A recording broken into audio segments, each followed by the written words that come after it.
The NATO narrative about the Ukraine crisis is very, very simple. It says NATO just wanted peace and love, but those evil Russians are messing it up, and they want to expand their empire in a very old school fashion. The Russian narrative is also very, very simplistic. It says Russia just wanted peace and love, but evil NATO is messing it up, and NATO wants to expand their empire in a very old school fashion. We as citizens are expected to pick and choose one of these simplistic and very absurd and very stupid narratives. But that's nonsense. The superpowers need each other as a pretext to maintain their status and to expand. They have much more to gain as a secret cartel, working together and staging proxy wars such as in Ukraine or Vietnam in the past or in Korea. No matter who does the talking, whether it's a politician, a journalist, an online influencer, or a standard activist, you only get one of those two standard narratives. The same talking points are delivered, oftentimes using the exact same language. Russia supposedly was humiliated after the Cold War. The NATO expansion in Eastern Europe was supposedly very substantial, even though it wasn't. Promises were broken, they say. Russia is being encircled and so on and so forth. Nobody seems to be providing a deeper analysis. The narratives are being kept deliberately simple. In the United States, the Republican Party could get into trouble in the midterm elections and the 2024 presidential elections if, in fact, an invasion of Ukraine happens. The Russian regime has sort of rebranded itself as conservative, and if they invade, it looks like a standard war of aggression, no matter how you spin this. Some Republicans have tried to ignore this issue or to say it's not a big deal. Trump was known as sort of friendly towards the Russian regime. Other Republicans are friendly as well towards Russia, and that can cost them a lot of voters in the midterms in 2024 during the presidential elections. Joe Biden being so old and tired all the time, that may actually play into the hands of the Democrats because he just does not look like an aggressor. He does not appear to be someone like Ronald Reagan. He's not your standard cold warrior type. So the right wing is panicking right now. They think they cannot win with this topic, the Ukraine crisis, the Ukraine invasion. They can only lose. When there's a war, the citizens usually stand behind the president, and right now that's a Democrat. Tucker Carlson on Fox News tried to downplay the whole situation. Conservatives should ignore an invasion of Ukraine and focus instead on domestic issues. Traditional conspiracy media outlets such as InfoWars are trying as hard as they can to steer the narrative in a way that would get the Republican Party more votes. Alex Jones is claiming that Russia is now Christian conservative and an ally for American conservatives. They will say anything to not lose any ground to the Democrats. However, many actual and potential GOP voters don't like the Russian regime, so the narratives on Fox and InfoWars may be adjusted over time to reflect what the voters want to hear. Classic conspiracy media is framing the crisis in a way that was expected. A left-wing world conspiracy is supposedly trying to destroy conservative Russia. This interpretation is based on the old best-selling books from the John Birch Society, which was financed by Koch Industries, among others. These books tried to tone down anti-Jewish myths, but ultimately preached the core fairy tale that very, very small Jewish banking families took over the British Empire after the Battle of Waterloo, and then took over the US, unhindered, of course. The Birch books strongly advocated that you trust right-wing billionaires and certain established right-wing circles. You were supposed to follow these influential circles. They would lead you to victory. During the George W. Bush administration, we saw open hostility between Fox News and traditional conspiracy media such as InfoWars. Questioning 9/11 and questioning the war on terror and questioning the Patriot Act and the Military Commissions Act, that was regarded as treason by Fox News. And these conspiracy media outlets such as InfoWars, they described Fox News as an outlet for this New World Order type conspiracy. But then Obama became president, and we saw these Republican mainline media outlets such as Fox News edge closer towards traditional conspiracy media. Once the Donald Trump phenomenon happened, we saw an even bigger overlap between the Fox News type media and the InfoWars type media. American conservatives still want to claim the tradition of 1776, George Washington and the Revolution, the fight against the British King George III, the Enlightenment movement and its ideas of individual liberty. At the same time, American conservatives want to praise the Russian regime today and the Russian President Vladimir Putin. The Russian regime has sort of rebranded itself as conservative, but that means aristocratic. They want to be a monarchy again. They want to have a czar again, like they had for such a long time. The Russian throne was very, very closely related to the British throne. So, which way do you want to have it? Do you want to claim 1776 and independence and George Washington and the Enlightenment movement and the freedom from the control of the British king, or do you want to praise Putin and the future of the Russian regime? If there is a Russian invasion of Ukraine in the very near future, Putin could announce himself as the new czar, and the state-run church would actually declare him to be the new czar.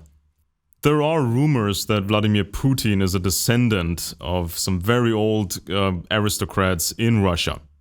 Russia never really had an Enlightenment movement, an Enlightenment era of freedom.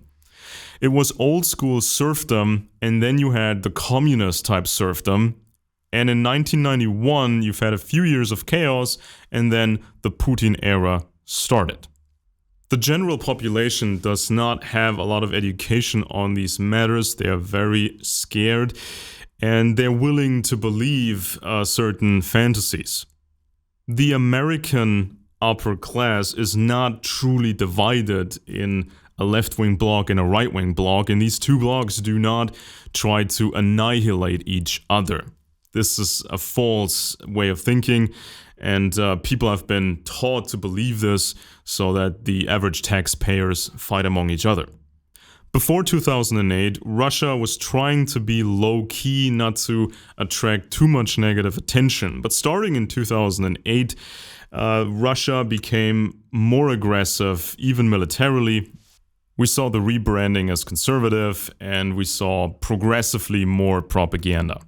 In Russia, censorship became tougher and tougher to the point where you didn't have any newspapers anymore that were independent or any other meaningful outlets.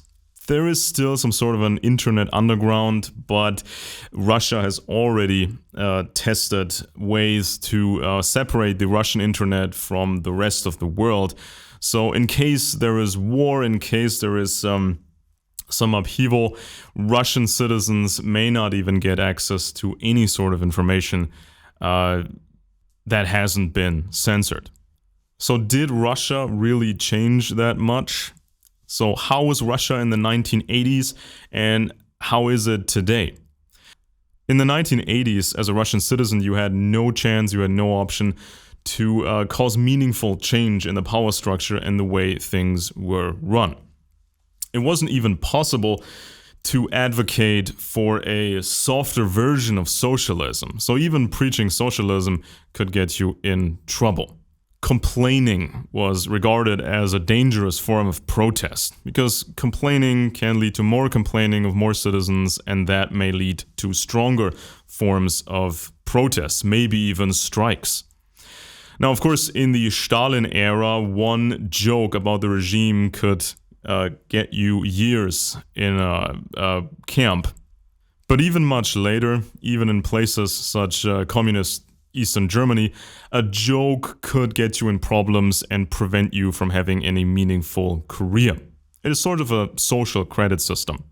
Today in Russia, you can complain and you can make jokes in a private setting, but once you start any sort of meaningful protest, you start any meaningful way of implementing change, you become a target and you may get arrested, you may get tortured. In the 1980s, Russia had a centrally planned economy, and today there is also a type of planned economy. In the 1980s, party officials were privileged, but nowadays the upper class is truly, truly rich, and you see this with the palaces and the airplanes and the cars and the watches and so on. So Russia today is simply a continuation of the old Soviet system. Some things changed, some things didn't change. And ideologically, you have sort of a hybrid. It's not just communism anymore. The Russian regime today tries to be a constitutional monarchy, and it tries to invoke the tradition of anti-fascism and beating the Nazis.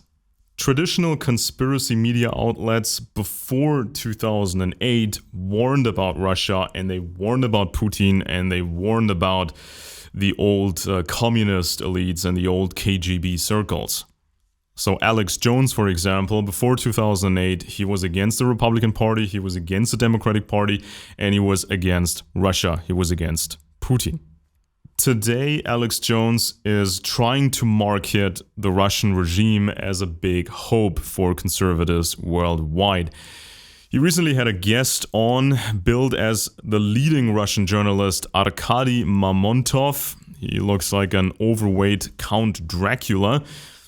And this guy had graduated from the Moscow State University in 1988. Mamontov and Alex Jones are trading the same old talking points that we've heard from so many people this far. Ukraine is supposedly Russian, and Joe Biden was starting this fight. He was hyping it up.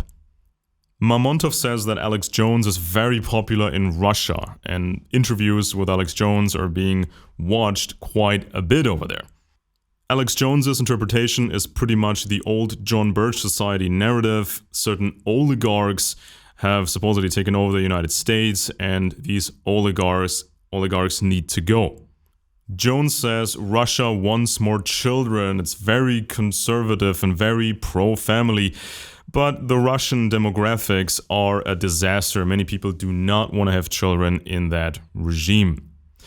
Alex Jones also says Russia is very pro-free market, which is also not true. Everything is tightly controlled in Russia, especially any meaningful industry. It's very simplistic, it's very black and white, and in essence, it's this basic narrative that I explained in the beginning of this video. The narrative that says Russia just wanted peace and love, but evil NATO is messing it up, and NATO just wants to expand their empire in a very old school fashion. Now, Alex Jones might enjoy the fantasy that he is preventing a war, he may be preventing a bigger war, that he's making a great contribution to history. But shouldn't he at least consider the possibility that there is a secret cartel of the superpowers? In the past, Alex Jones had alluded to a possible cartel, but we don't hear that anymore.